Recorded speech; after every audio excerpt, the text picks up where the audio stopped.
Hello everyone, কেমন আছো তোমরা সবাই? আশা করছি তোমরা খুব ভালো আছো আর আমিও খুব ভালো আছি।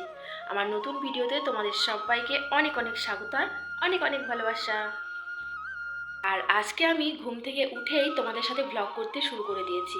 আর হয়ে গিয়েছে মা ওইদিকে উঠোন ঝাড়ু দেওয়া পুরো কমপ্লিট হয়ে গিয়েছে। তো চলো আমি এখন থেকে কি কি করছি সেটাই তোমাদের সাথে শেয়ার করব। তোমরা যারা আমার আগের ব্লগ দেখেছো তোমরা অনেকেই জানো যে মেয়ে আমাদের কাছেও শোয় আবার মায়ের কাছেও শোয়। তো সেরকম কালকে মায়ের কাছে ঘুমোচ্ছিল বলে মেয়ে মায়ের ঘরেই আছে। তো আমি আর বড়মশাই এই ঘরে ঘুমোচ্ছিলাম। তো বড়মশাই উঠে দোকানে চলে গিয়েছে। তো আমি ঘুমোচ্ছিলাম, তো ভাবলাম যে সকাল সকালই বিছানাটা গুছিয়ে নিই। তো দেখো বিছানাটা গুছাচ্ছি। আর মাঝে মাঝে ঘুম থেকে যদি সকালবেলা তুলতে চাই তখন উঠতে চায় না বলে কিন্তু বেলা হয়ে যায় ঘরটা গুছাতে। তো আজকে একটু সকাল সকালই হয়ে গেল।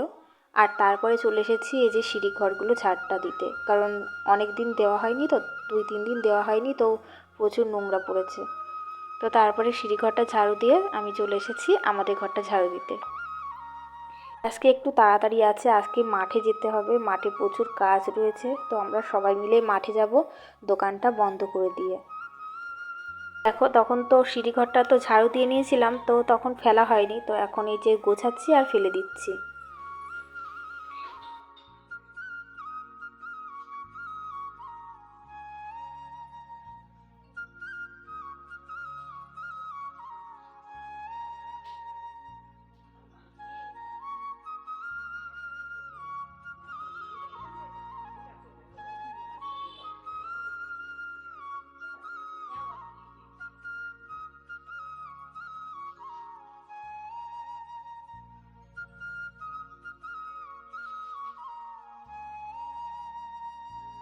তো আমি সিঁড়িঘরটা ঝাড়ু দিয়ে নিয়েছি, তারপর ঠাকুর ঘর, মায়ের ঘর ওইগুলো ঝাড়ু দিয়ে নিয়ে বারান্দাটা ঝাড়ু দিয়ে এখন ফেলে দেব।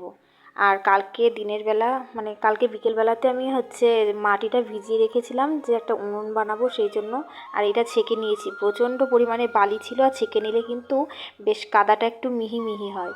তো রোদ্দুরে দিয়ে দেবো, তারপর যখন একটু শুকনো শুকনো হয়ে আসবে তখন উনুনটা বানিয়ে নেব। তো পরের ব্লগে তোমাদেরকে দেখাবো কত সুন্দরভাবে উনুনটা বানিয়েছি।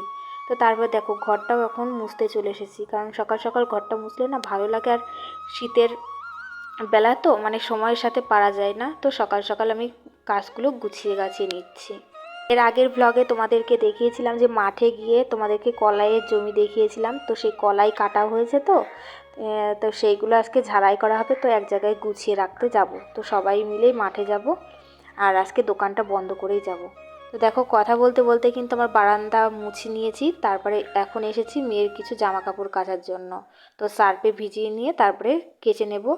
আর আজকে এখন স্নান করব না, স্নানটা পরেই করব, কারণ মাঠে যেতে হবে, ধুলো টুলো মাথায় পুরো ভর্তি হয়ে যাবে। কাপড়গুলো ধুয়ে নিয়েছি, আর আমার কাপড়টা ছেড়ে কাপড়ও ধুয়ে নিয়েছি, এখন মিলে দিচ্ছি। আর রান্নাঘরে চলে এসেছি, মাংস নিয়েছিল আর ভাতটা বসিয়ে দিয়েছি। আমার ভাতটা হয়ে গিয়েছে, আর এখানে আমি মাংস রানবো। চিংড়ি মাছ নিয়েছিল, সেটা ভেজে রেখে দেবো, আর বাঁধাকপিটা ঘন্ট করব। এদিকে আমার মাংসটা ফুটছে, তো মাংসটাই মশলাটা দিয়ে মাংসটাও নামিয়ে নেব। তো এই যে নামিয়ে নিচ্ছি, আর কটা মানে নাকে মুখে দিয়ে মাঠে চলে যাব। মানে আজকে খাওয়ারও সময় নেই, তো একগাল না খেলে আর আমি শরীরে পেরে দেবো না। তো মেয়েকে এক গ্লাস খাইয়ে দিচ্ছি, আমিও খাবো। খেয়ে দিয়ে সবাই মিলে এখন মাঠের দিকে যাব। তারপর এসে থালা বাসন কড়াই টড়াই যা আছে মেজে নেব।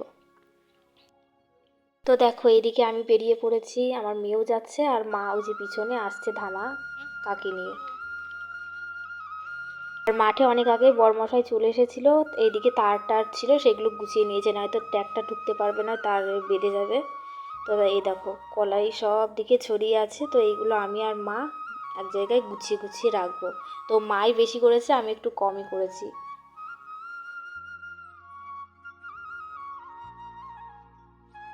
মাঝে মাঝে বরমশাই এসে একটু তুলে দিচ্ছে, কারণ ট্র্যাকটা চলেই এসছে প্রায় কাছেই।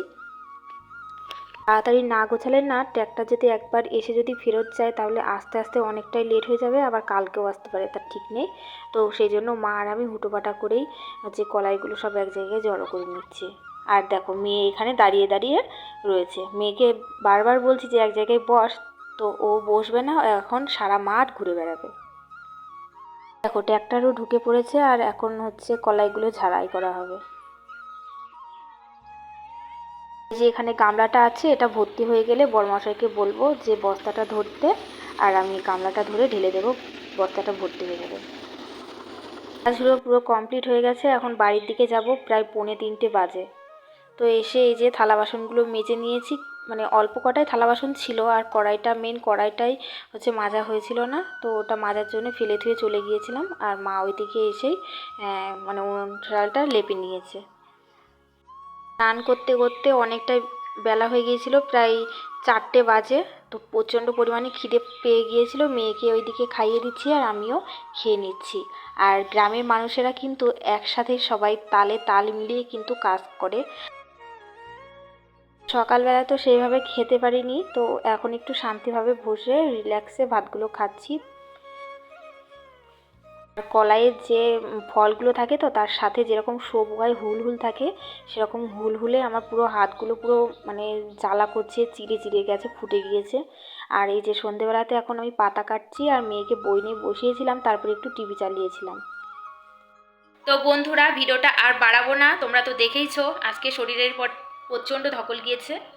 তো যদিও কোনোদিনও কাজ করিনি, ফার্স্ট টাইম করেছি, মানে এই কাজটা ফার্স্ট টাইম করেছি। বেগুন তোলা টোলা ওইটা পারতাম মোটামুটি, কিন্তু এইসব জড়ো করা এইসব আমার দ্বারা কোনোদিনও হয়নি।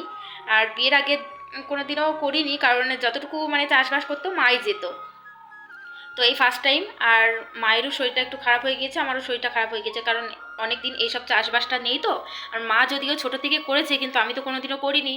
তো মা বলছে মারও মানে রোদ্দুরে গিয়ে মাথাটা যন্ত্রণা করছিল, তো আমারও শরীরটা খুবই খারাপ হয়ে গিয়েছে। তো শুয়ে পড়বো। আর ভিডিওটা কেমন লাগলো অবশ্যই কিন্তু কমেন্ট করে জানাবে। আর যারা চ্যানেলটিকে এখনও সাবস্ক্রাইব করেনি, অবশ্যই চ্যানেলটিকে সাবস্ক্রাইব করে দেবে। তো আজকের মতন টাটা, দেখা হচ্ছে পরবর্তী কোনো ব্লগে। সবাই ভালো থেকো, সুস্থ থেকো।